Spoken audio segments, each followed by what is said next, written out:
So this is the Google Home Hub, and this is Google's answer to the Google Assistant with a 7-inch display, which does add some much needed functionality in certain circumstances. And I really like that they went ahead and released this device.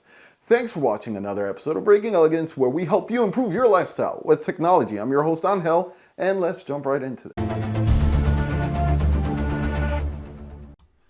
So the Google Assistant is a great assistant, but you know what else is great? If you actually go ahead and hit that subscribe button so that I could be of assistance and you don't miss the next episode of Breaking Elegance. Now let's go ahead and let's take a look at this Google Home Hub. Now I did get to play around with the Google Home Hub over at the Made by Google event when I was there, and I really did enjoy it. I didn't get to play around with it for long enough, so I decided I needed to get it on hand. So let's go ahead and see what's inside of this box. So it opens, it looks like, from here in the back, and using my trusty rusty X-Acto knife, I can go ahead and open this box. And let's just tear right into here and see what's inside. And I do like the presentation that Google went with this year for the box. And this actual display is pretty nice. It does have this ambient sensor up front, and if we flip it to the back, you're gonna have the volume switches and the mute button. And that's pretty much it. And let's see what else is inside of this box. So let's pull this right out here. And we got a let's get started little pamphlet here. I'm going to put that aside for now. I don't really need this, but it's pretty nice. It should be pretty simple. And we have the power brick here. So let's see how this slides out. Yep, it just slides out. And that's pretty much all you get in this box. There is really nothing on this side of the box.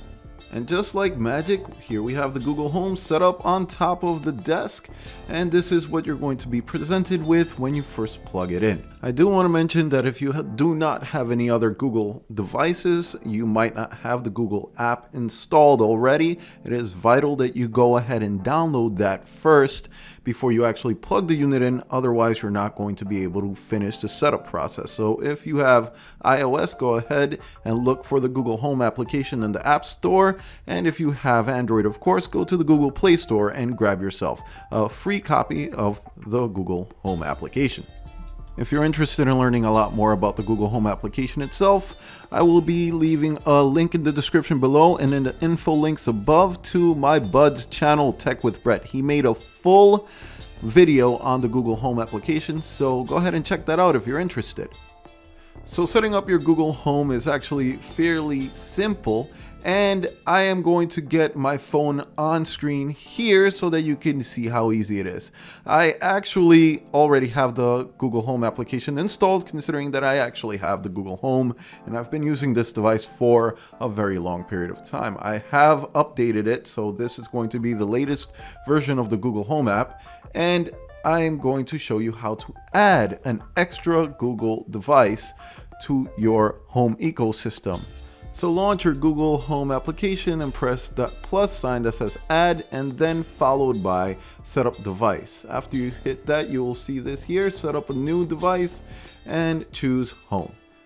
After you have that pressed, you're going to hit next, and from there we're going to have it scan for your Google Home device. This can take a while, and that's absolutely normal, so do not worry. After this is done, you will see the following. What you want to select from this list is obviously your Google Home Hub. This will also take another while to actually complete, so be patient. Just make sure that the code in your smart display matches. If so, then hit yes to continue.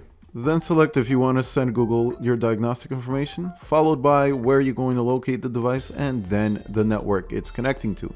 Then it will set itself up. So this one could definitely take another long period of time, especially if yours needs an update like mine did. So go ahead and get a cup of coffee or something and come back in a little bit. So this took a whole whopping 7 minutes to actually complete, and that's a pretty long while. And now you're going to be greeted by this interactive kind of demo that shows you what are the basic things that you can do with your Google Home, which is pretty nice that they included that. So having a display on your actual Google Home is a game changer. For example, here's a couple of things that you can do that you couldn't do with the old Google Home.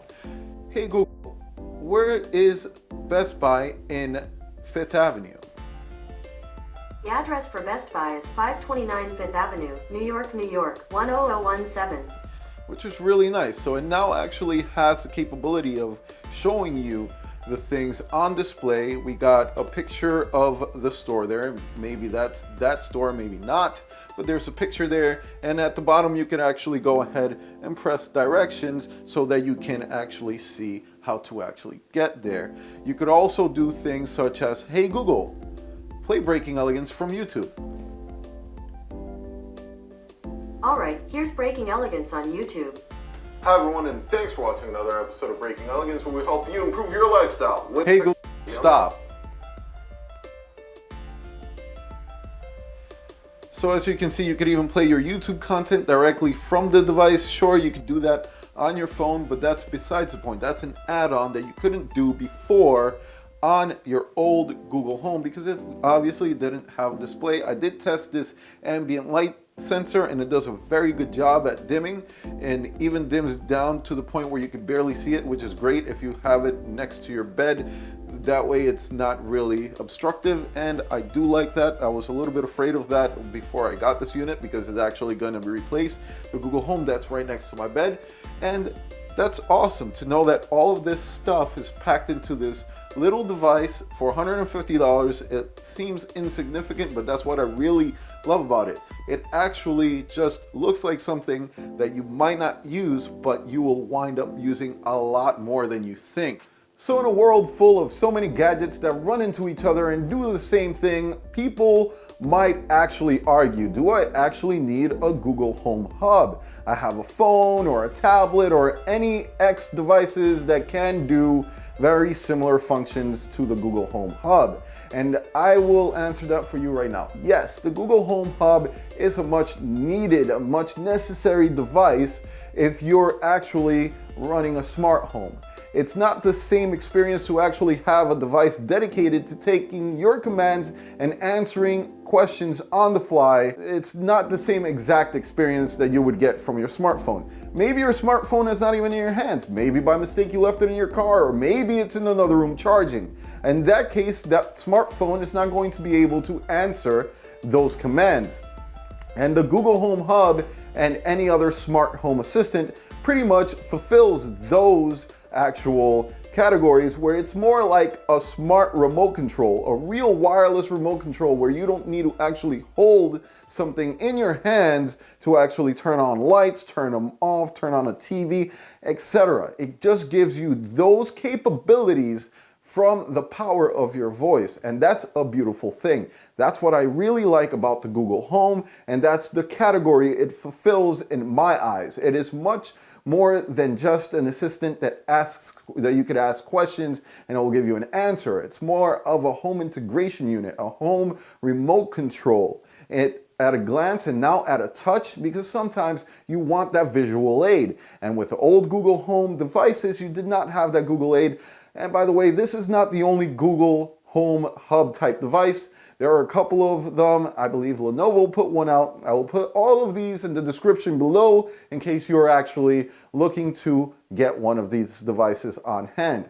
I will be making more videos for this device on home view and other actual functions of the unit specifically for those functions. If you enjoyed this video, go ahead and give it a thumbs up. If you haven't already, go ahead and do that subscribe button. And of course, you're welcome to follow me over on Facebook, Twitter, and Instagram as well. And like always, you guys have a great one.